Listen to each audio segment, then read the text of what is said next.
ensure that Kirima's family agrees to negotiate with the great people of Embakasi East constituency.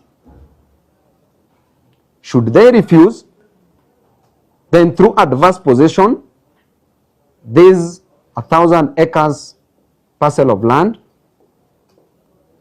clearly belongs to the people of Embakasi East constituency. Next, the president has been so active with the issue of the affordable housing. Practically started construction of the said houses.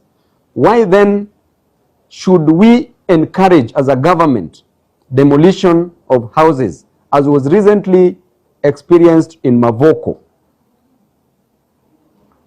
Should this apply in Embakasi East constituency? I can assure you that should my people lose their houses, because they shall have lost everything, we are going to fight back. We are going to fight back, and I call upon my people in Embakasi East constituency not to sit and watch as their property is being demolished, as their property is being destroyed, because through adverse possession, they are the rightful owners of the said parcels of land. And I want to advise this government that in the spirit of togetherness,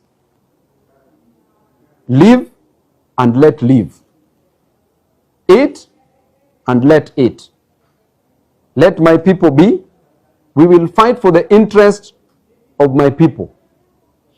As a member of parliament, that is my inherent and inalienable duty to defend not only spiritedly, but also religiously, the interest of the great people of Embakasi East constituency.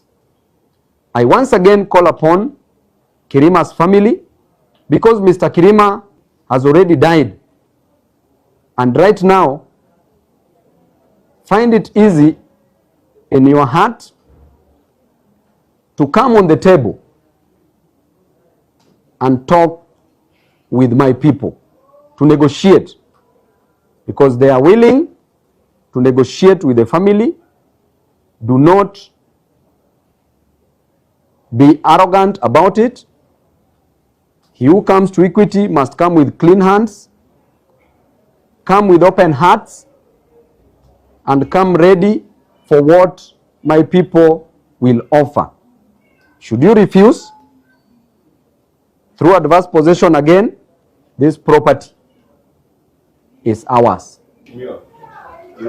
You want them to come to negotiate with you, but you already set up terms. It is upon them to accept, or you will fight back. Which way will you fight back? The law is clear. The law of war states that as you negotiate, you advance. Any next question? And if the Kirima's family will not accept compensation from the residents of Embakasi as a LMP, what will you do if they demand for their land, parcel of land? What I will do is better imagined than experienced.